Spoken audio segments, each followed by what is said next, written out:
Ecosystem हम लोग पढ़ रहे थे और उसके कंपोनेंट्स। अब इकोसिस्टम में बहुत ऑर्गेनिज्म रहते हैं। ऑर्गेनिज्म के 3 क्लासिफिकेशन है जैसा बुक में दिए हुए हैं। पहला है प्रोड्यूसर नंबर 1, सेकंड है कंज्यूमर नंबर 2 और थर्ड है डिकम्पोजर।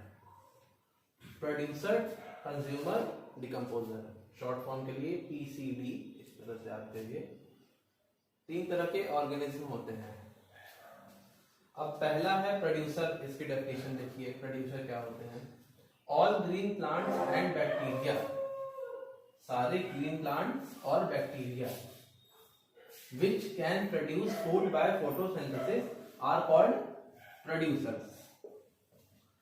ये कह रहा है प्रोड्यूसर की डेफिनेशन, सभी ग्रीन प्लांट और बैक्टीरिया जो फूड को खुद से प्रोड्यूस कर सकते हैं। और प्रोड्यूस कैसे करेंगे?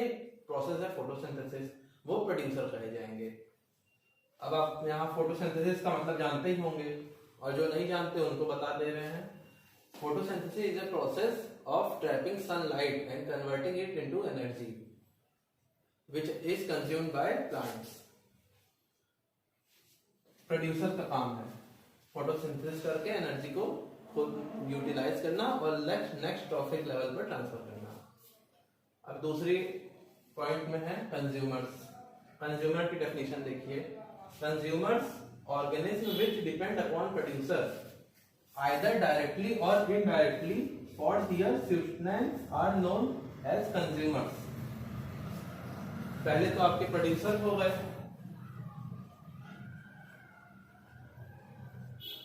फर्स्ट नंबर पे। सेकंड नंबर पे कंज्यूमर। अब कंज्यूमर देखिए डेफिनेशन कह रही है और वो ऑर्गेनिज्म जो डायरेक्टली डिपेंड होते हैं प्रोड्यूसर्स पे या इनडायरेक्टली डिपेंड होते हैं अपने सर्वाइवल के लिए, उनको कहते हैं कंज्यूमर।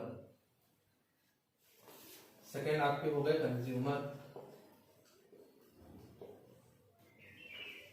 अब थर्ड पे देखिए डिकम्पोजर्स। ये एकदम अलग तरह की कैटेगरी है जो कि नेचर में एग्जिस्ट करती है। डिकम्पोजर्स उस तरह के ऑर्गेनिज्म होते हैं जो dead and decaying plants and animals पे फीड करते हैं और अपना सर्वाइवल मेंटेन करते हैं। डिकम्पोजर जैसे कि फंजाई, ये आपके आसपास आपने देखा होगा बारिश के मौसम में बहुत अलग अलग प्रकार के फंजाई ग्रो होते हैं। तो वो जिस सरफेस पे ग्रो होते हैं वो डेड होती है और वो उसी को डिके करके अपना न्यूट्रिशन प्राप्त करते हैं। कंज्यूमर्स अभी तक पढ़ रहे थे। कंज्यूमर में फर्दर 4 तरह की क्लासिफिकेशन है: herbivores, carnivores, omnivores, parasites. Herbivores के example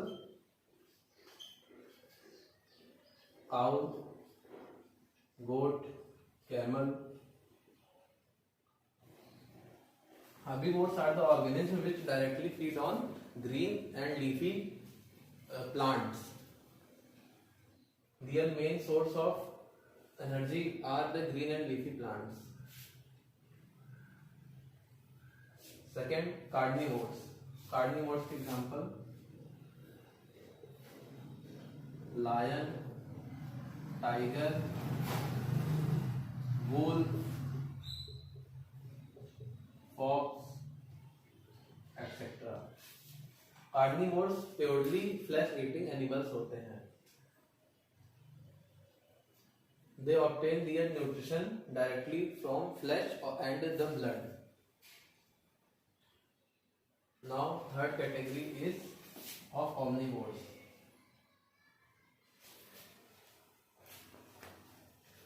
Omnivores, humans, crow. Omnivores are the type of consumers which directly feed on plants as well as on flesh. The examples are humans and crow. आपने कई humans को देखा होगा जो vegetarian as well as non vegetarian भी होते हैं, same time पे 2 कैरेक्टरिस्टिक, तो वो ऑमनिवोरस ह्यूमंस कहे जाते हैं। अब इसमें जो प्योर वेजिटेरियन है वो भी ऑमनिवोरस की कैटेगरी में आ जाते हैं क्योंकि उनकी स्पीशीज ऑमनिवोरस की कैटेगरी में है, इंडिविजुअली कोई फर्क नहीं पड़ता। और क्रो आपके घर की रोटियां भी खाता है और डेड एंड डिकेइंग ऑर्गेनिज्म को भी खाता है, तो एक तरह से ऑमनिवोर्स हुआ। फिर parasite, parasite example saprophytes and fungi. Parasites पहले ही बताए थे, डिकम्पोजर्स जिस तरह से होते हैं, वो डेड एंड डिकेइंग पे फीड करते हैं। यहाँ पर पैरासाइट लिविंग ऑर्गेनिज्म पे ही होस्ट, उसको एज ए होस्ट ट्रीट करते हैं और खुद उसके ऊपर रहते हैं, उसके रिसोर्सेज को यूटिलाइज करके। जैसे ह्यूमन इंटेस्टाइन में हुकवर्म, सर्कवर्म्स, ये इस तरह के ऑर्गेनिज्म रहते हैं। ये ह्यूमंस के ब्लड को डायरेक्टली फीड करते हैं अपने न्यूट्रिशन इनरिचमेंट के लिए और अपना सर्वाइवल यहाँ पर एग्जिस्ट कराते हैं पैरासाइट्स।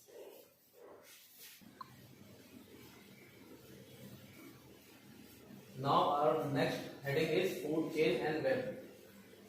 Food chain, जैसा कि नाम से ही समझ पा रहे होंगे, चेन का स्ट्रक्चर आपने देखा है, कैसे एक दूसरे में अटैच होती है चेन, छोटे छोटे बॉन्ड्स मिलकर के एक चेन बनाते हैं। तो इस तरह से फूड की भी एक चेन होती है। इसमें इस चेन में कितने तरह के बॉन्ड्स होते हैं, कड़ियां होती हैं कितनी, बेसिकली 3 तरह की, प्राइमरी, सेकेंडरी, टर्शियरी।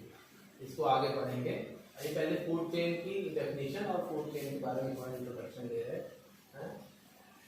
देखिए कह रहा है ईच लेवल और step of the food chain forms a trophic level. देखिए आपको चेन वाला अभी सिस्टम बताया था, ऐसे ही ईच लेवल और ईच स्टेप फॉर्म करता है फूड चेन का ट्रॉफिक लेवल, पूरा trophic level, first trophic level, second trophic level, third trophic level. Food we eat act as fuel to provide us energy to do work. कोई भी living organism है, कोई machinery है, उसको energy तो चाहिए ही अपने वर्क फंक्शनिंग के लिए। तो हमारी बॉडी को फ्यूल चाहिए होता है, फूड उसमें फ्यूल की तरह एक्ट करता है, काम करता है। अब पूछिए फ्यूल, फूड में ना तो पेट्रोल होता है ना तो डीजल होता है, तो किस तरह का फ्यूल है? फूड में होता है कार्बोहाइड्रेट, प्रोटीन, विटामिन, स्टार्च। हमारे बॉडी के अलग अलग ऑर्गन्स होते हैं, उनको इन सब मिनरल एंड न्यूट्रिएंट्स की जरूरत होती है। तो ये सब एक तरह से फ्यूल का काम करते हैं।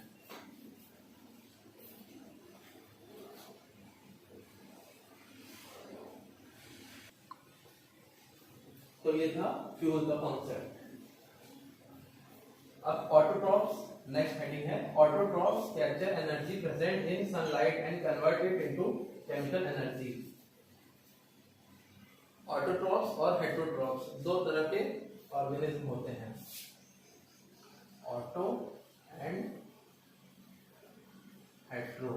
ऑटो और हेटेरो जैसे वर्ड से समझिए, ऑटोट्रॉफ्स अपना फूड प्रोडक्शन खुद करते हैं with the help of sunlight, और हेटेरोट्रॉफ्स वो ऑर्गेनिज्म हैं जो डिपेंडेंट होते हैं ऑटोट्रॉफ्स के ऊपर अपने फूड रिसोर्सेज के लिए।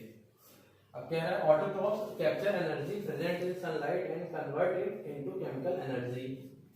ठीक है, ऑटोट्रॉफ्स ने सनलाइट से, ये सनलाइट है, ऑटोट्रॉफ्स बेसिकली प्लांट्स को कहते हैं, फोटोसिंथेसिस हुआ लीव्स पर और इसने अपनी एनर्जी को सस्टेन किया। अब नेक्स्ट स्टेप देखिए क्या है, हेटेरोट्रॉफ्स एंड डिकम्पोजर्स। ऑटोट्रॉफ्स जो एनर्जी को फॉर्म करते हैं, मेंटेन करते हैं अपने अंदर, उनको हेटेरोट्रॉफ्स कंज्यूम करते हैं, और हेटेरोट्रॉफ्स की डेथ के बाद उनको कंज्यूम करते हैं डिकम्पोजर्स। इस तरह से कह सकते हैं heterotrophs are directly dependent on the autotrophs. Green plants do photosynthesis, capture 1% of energy that falls on leaf and convert it into food energy. इस कॉन्सेप्ट को बताने के लिए थोड़ी जगह चाहिए।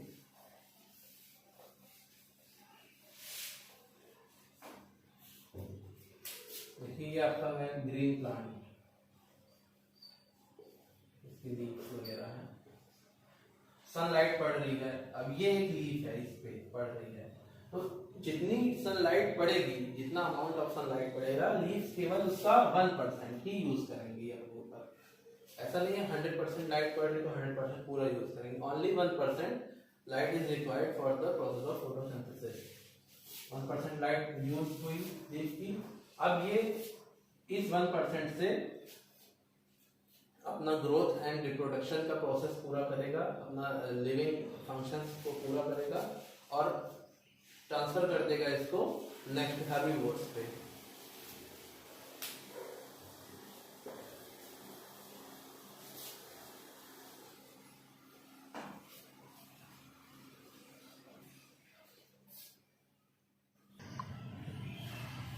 प्रोड्यूसर्स क्या है? प्रोड्यूसर्स बेसिकली प्लांट्स है और फर्स्ट प्राइमरी ट्रॉफिक लेवल पे कौन है? हर्बीवोर्स हैं। सेकेंडरी ट्रॉफिक लेवल पे कौन है? स्मॉल कार्निवोर्स हैं।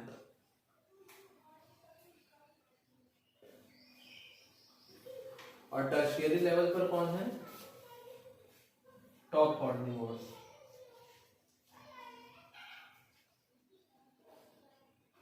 देखिए रिपीट कर रहे हैं, प्रोड्यूसर्स हैं हर्बीवोर्स, प्रोड्यूसर्स हैं सबसे पहले प्लांट्स,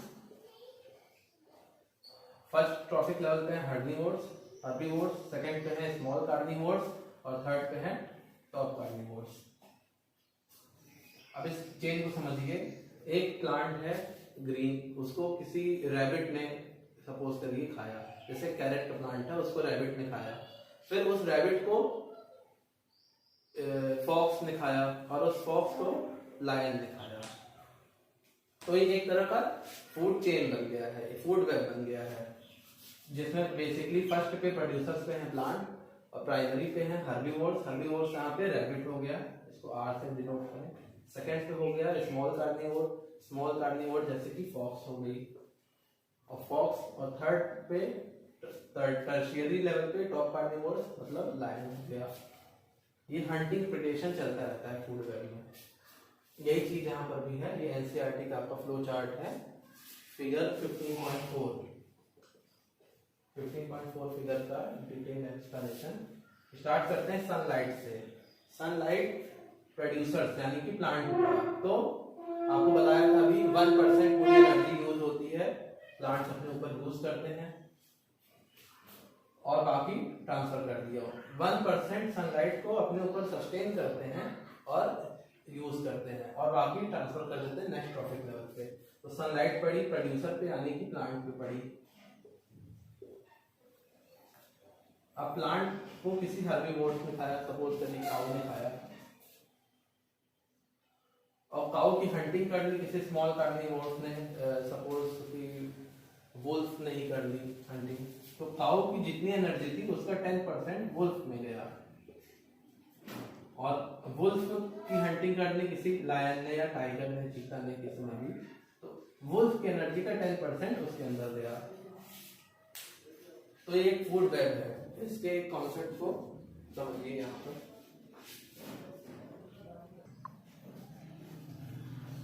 1000 जूल एनर्जी है फर्स्ट स्टेप में, एनर्जी ट्रांसफर होती है ओनली 10%। कोई ऑर्गेनिज्म के अंदर 1000 जूल एनर्जी है, उसका प्रेडेशन सेकंड स्टेप पर हुआ, 10% एनर्जी केवल ट्रांसफर होगी, तो 1000 पे 10% कितना है? 100। Second step. थर्ड स्टेप पे फिर 10% एनर्जी ट्रांसफर होगी, 10 जूल बचा। फिर फोर्थ लेवल पर भी अगर बेसिकली होती नहीं, लेकिन अगर हुई तब 1 जूल एनर्जी बची। Fourth step. एनर्जी हमेशा 10% ही ट्रांसफर होती है। अब इसको एग्जांपल के लिए देखिए, एक रैबिट को फॉक्स ने खाया, रैबिट में है 100 जूल एनर्जी,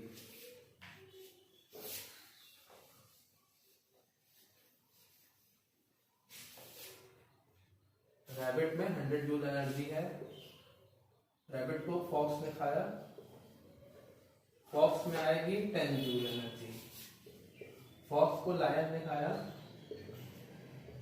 लायन में आएगी 1 जूल एनर्जी। एनर्जी हमेशा 10% ही ट्रांसफर होती है, और जूल एनर्जी को डिनोट करने का सिंबल ऐसा यूनिट। तो एनर्जी हमेशा 10% ही ट्रांसफर होती है। और नेक्स्ट लेक्चर में फूड वेब का डिटेल एक्सप्लेनेशन देखेंगे।